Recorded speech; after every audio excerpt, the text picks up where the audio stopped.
Yo, what's up, guys? In this video, we are going to understand something deeper, the matrix of desire. I was actually thinking today, and this is not going to be very, what do I put it, like a well edited video. I was just going through my day today, and there's been a lot of things that's bothering me. Okay.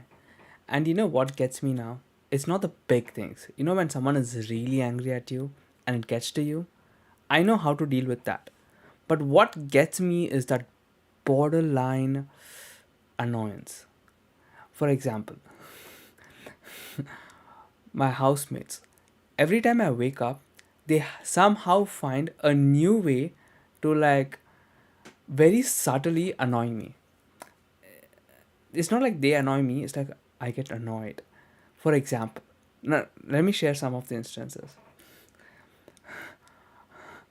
I am kitchen, right? Kitchen. It's a common kitchen. I live with a house of five, six people, whatever, and we all use the same kitchen. Okay. And one time, what happened? They said, "You know what? I like the kitchen to be really, really clean." And they and they asked the house owner, "Hey man, what is this? You know, is this kitchen or what is this? Hey, clean it, please." You know, the house owner was like, "Yeah, yeah, I like cleanliness too. I just keep my house clean." The house owner is begging, okay. So he got cleaners, and the house owner like spent $200 or something like that to just have the kitchen clean. Where a lady came, starts scrubbing everything with like a sponge and stuff like that. Now the kitchen is clean. I'm thinking to myself, okay, now now granted, I have been the most dirtiest, most unorganized person you could have met in the past. Like in my college dorm rooms, the room would be littered with paper. But anyway, so I thought, you know what? The house owner spent so much money to keep this clean. These people want this kitchen to be clean. So I thought, you know what? I'm gonna honor this. I'm gonna up my standard. You know, I'm gonna do the harder work, and then I'm gonna keep the kitchen clean. So whenever I cook biryani or I cook chole masala or whatever Indian dishes, right?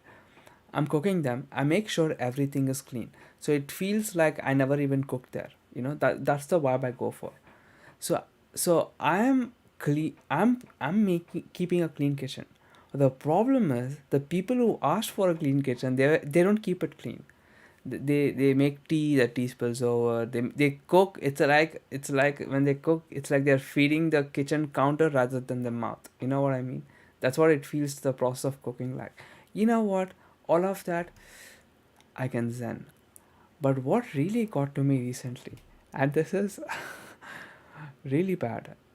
Not really bad. It's really bad the sense that I'm calling it bad. That's really bad. The fact that the dustbin. So I'm living in Canada, so of course they put that black bag.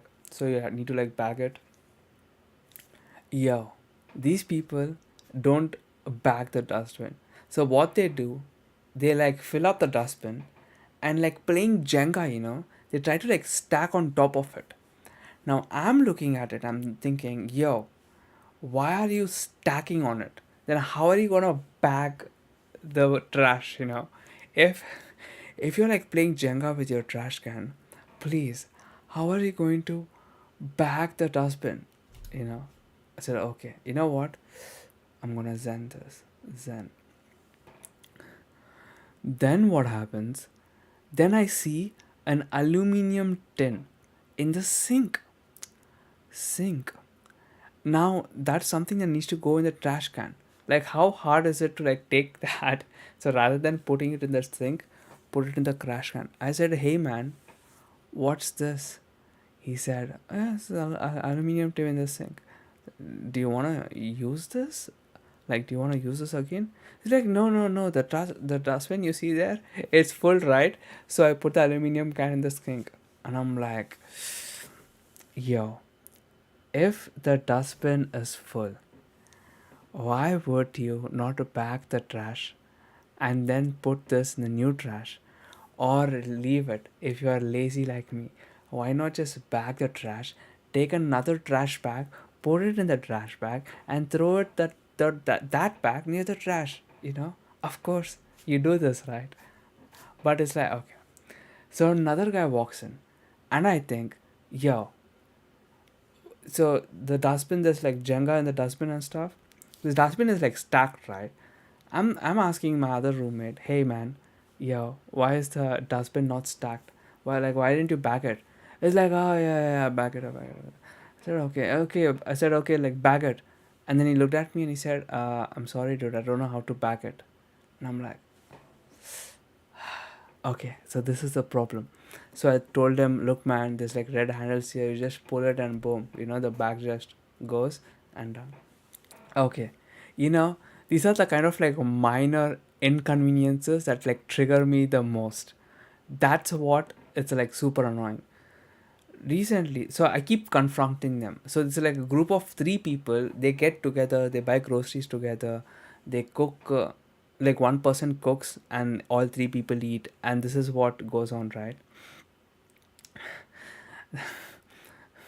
The problem is when one person is cooking, it's like they are feeding the entire kitchen, There's like tomato peel everywhere, and there is like the oh my god, the kitchen counter is dirty, everything is dirty, and they come to me and say, you know what, Prem, I don't want to cook here because it's dirty.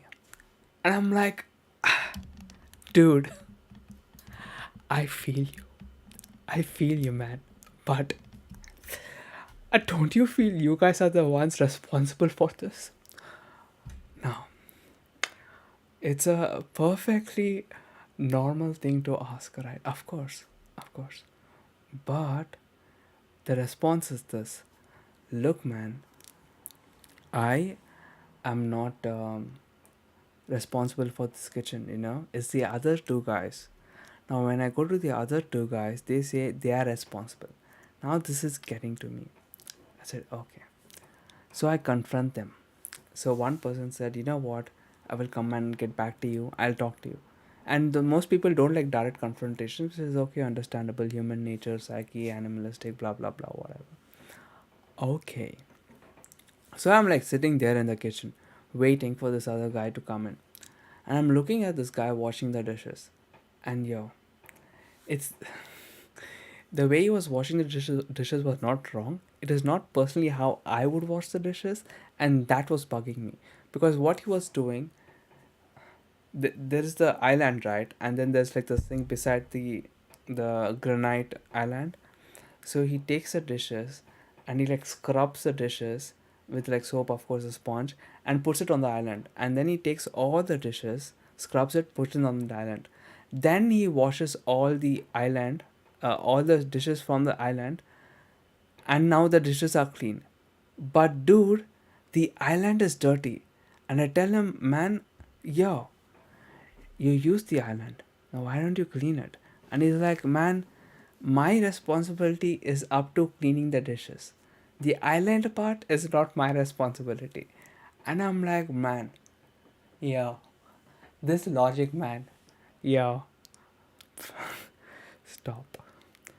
Now, the guy who I was waiting for in the kitchen comes out and says, you know what, man, I'm sorry, I slept, I have this other thing. The excuse that he gave was basically like he didn't want to like deal with me asking and confronting them about this, so he's just trying to make excuses. And that triggered me, and I'm like, bro, now I'm angry, right? And I'm like thinking of all the possibilities, and I'm anger. But luckily your boy here is very good with dealing with anger. So I thought, you know what, I'm angry right now. Not that angry because I've been doing the process a little bit, but it's not completely gone. So I thought I will just, um I will just deal with the anger live. What my thought process is behind this anger, and then probably show you the process, and hopefully that helps on how I use the process that I keep making videos upon videos upon videos upon videos. First of all, I'm angry, right? That is obvious. Obviously, the responsible the person responsible for my anger is my housemates. Now my first boss battle is realizing that I'm the one responsible for the anger. As in, the anger is coming from me rather than it's coming from them at me, right? So I'm thinking, okay, Prem, listen, I'm angry. Now, why do I feel they should clean the counter and keep it in this clean way? Mm. Why do I feel that they should do it like this? So I created a certain amount of expectation for them. Oh, you're supposed to clean dishes like this because it's the most efficient, easy, get the job done, everything else is clean, you're thinking about others. I have all these reasons stacked, right? But all these reasons created an expectation. And that expectation, because you are not living up to it, created anger.